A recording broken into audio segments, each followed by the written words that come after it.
ತುಮಕೂರಿನ ಕರಿಬಸವೇಶ್ವರ ಮಠದ ದೇವಸ್ಥಾನದ ಹೆಣ್ಣಾನೆಯನ್ನ ಕಿಡ್ನಾಪ್ ಮಾಡಲು ಯತ್ನಿಸಿದ ಕುತೂಹಲಕಾರಿಯಾಗಿರುವಂತಹ ಘಟನೆ ನಡೆದಿದೆ. ಕರಿಬಸವನ ಸ್ವಾಮಿ ಮಠದ ಆನೆಯನ್ನ ಶನಿವಾರ ಅಪಹರಣ ಮಾಡಲಾಗಿತ್ತು. ಅರಣ್ಯ ಇಲಾಖೆ ಅಧಿಕಾರಿಗಳು ಸೇರಿಕೊಂಡು ಆನೆಗೆ ಬನ್ನೇರುಘಟ್ಟದಲ್ಲಿ ಚಿಕಿತ್ಸೆ ಕೊಡಿಸಬೇಕು ಎಂದು ಲಾರಿಯಲ್ಲಿ ಹತ್ತಿಸಿಕೊಂಡು ಹೋಗಿದ್ದಾರೆ. ದಾಬಾಸ್ಪೇಟೆ ಬಳಿ ಮಠದ ಲಾರಿ ಮೇಲೆ ದಾಳಿ ಮಾಡಿ ಆನೆಯನ್ನ ಅಪಹರಣ ಮಾಡಿದ್ದಾರೆ. ಬನ್ನೇರುಘಟ್ಟಕ್ಕೆ ಕರೆದುಕೊಂಡು ಹೋಗುವ ಬದಲು ಕುಣಿಗಲ್ನ ಹಳ್ಳಿಯೊಂದರಲ್ಲಿ ಆನೆಯನ್ನ ಬಚ್ಚಿಡಲಾಗಿತ್ತು.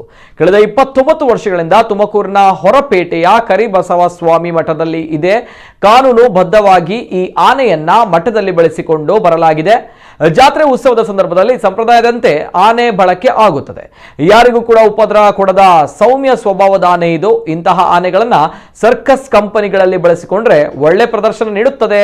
ಹಾಗಾಗಿ ಅರಣ್ಯ ಅಧಿಕಾರಿಗಳು ಗುಜರಾತಿನ ಸರ್ಕಸ್ ಕಂಪನಿಯ ಆಮಿಷಕ್ಕೆ ಒಳಗಾಗಿ ಅವರೊಂದಿಗೆ ಸೇರಿಕೊಂಡು ಆನೆಯನ್ನ ಕದ್ದೊಯ್ದಿದ್ದಾರೆ ಅನ್ನೋದು ಆರೋಪ ಕೇಳಿ ಬಂದಿದೆ.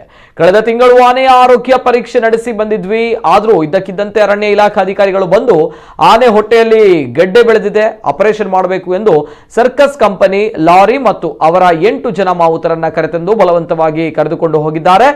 ಬಳಿಕ ಅರ್ಧ ದಾರಿಯಲ್ಲಿ ಮಾರ್ಗ ಬದಲಿಸಿ ಅಪಹರಿಸಿದ್ದಾರೆ ಎಂಬ ಆರೋಪವೂ ಇದೆ. ಒಟ್ಟಾರೆಯಾಗಿ ಅಪಹರಿಸಲ್ಪಟ್ಟಿದ್ದ ಆನೆ ಲಕ್ಷ್ಮಿ ನಿನ್ನೆ ಸಂಜೆ ವೇಳೆ ಕುಣಿಗಲ್ ತಾಲೂಕಿನ ಹಳ್ಳಿಯೊಂದರಲ್ಲಿ ಪತ್ತೆಯಾಗಿದೆ.